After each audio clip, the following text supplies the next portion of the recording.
Well. If it isn't little Short Round himself. What's the matter? Dr. Jones didn't want you to follow him around and annoy him on the next few missions? Is that it? I have no idea. You don't know. You don't know, really. I bet you also don't know why your movie, Love Hurts, scored 18% on Rotten Tomatoes. That is currently. It could have changed by now. You probably don't know why that is either. I don't know. Well, let's find out. Hey guys, what's up? My name is Dave. As you know, I interpret everything, and as you have probably guessed, I'm going to be interpreting Love Hurts today, which is a brand new film that has come out to theaters, and now it's on digital. It stars the guy that played Short Round. I'm not going to even attempt to say his name.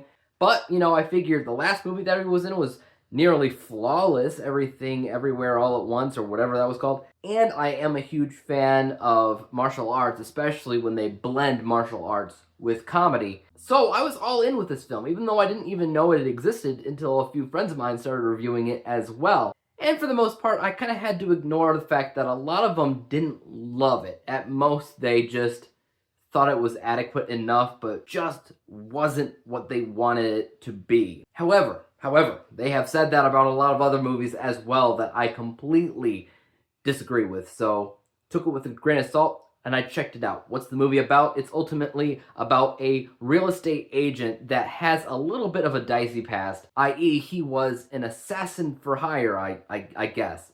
And just like any good Taken or John Wick movie, his dicey past comes back to bite him in the rear end. All he wants to do is live this solitary life selling houses to people. That is his passion, that's what he loves to do. But wouldn't you know it, he has to use some kung fu, some martial arts, and to beat up some bad guys in some really cool and funny different ways. I'm not going to try to explain why the past comes back to bite him in the butt, because I don't fully understand that part of the movie. I think that the story, the narrative of the film is definitely flawed. It is something that needs a fair amount of help.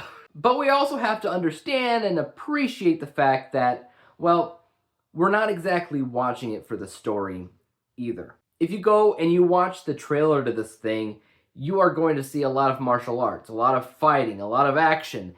And for the most part, the movie delivers on that front. There's a lot of really good action sequences. I love movies like this, where they take these slightly older actors and they just throw them into an action sequence. And because fight choreographers are a thing, they can make these movies flourish, you know, make them look amazing. And I would say the same goes here. And heck, it doesn't always have to be an older actor. If you go back and you watch Scott Pilgrim vs. the World, that's a kid. But then you have a kid doing martial arts in different and funny ways. And as much as I wanted this to be Scott Pilgrim vs. the World or The Next Taken or a combination of the two, it just isn't that.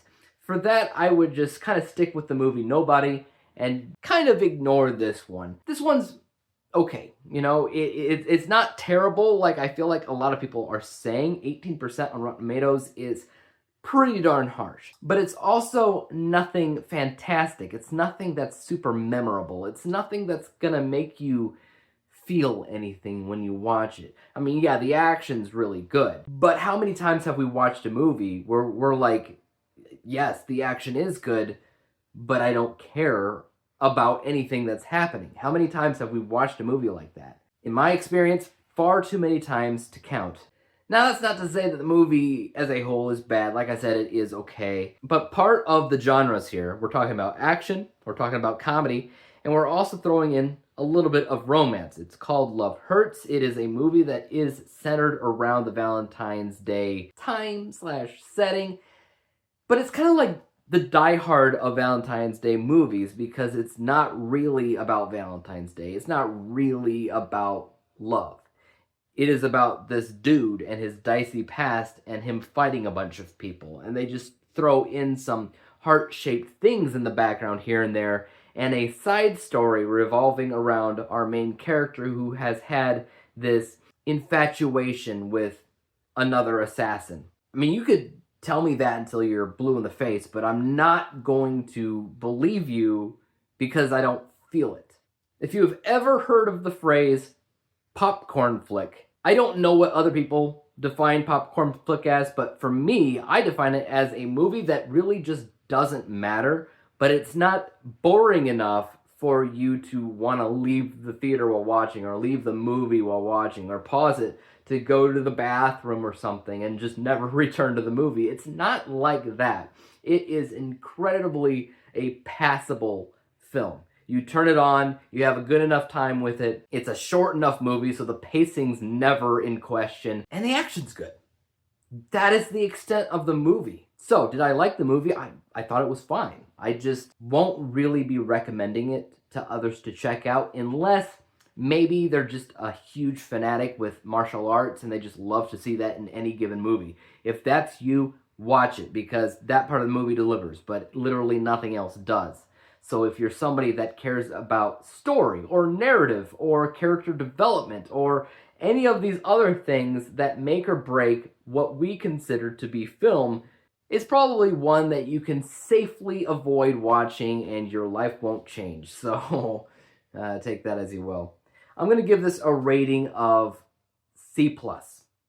Again, I don't think 18% on Rotten Tomatoes is fair. Yes, it's missing a lot of quality things that I look for in film, but even when it comes down to certain technical things, past the fight choreography stuff, I actually liked. Because when you think about it, fight choreography only really gets you so far. You have to be able to shoot these scenes properly, and you need to be able to edit them in a way that audiences watching will understand what they're seeing. There's a lot of movies out there where they zoom in too much and you're seeing people's elbows and armpits and thinking, what the heck is even happening? And then there's editors out there that like to edit so roughly and so choppily that, again, even if you can see what's happening, you won't understand it because it's so all over the place.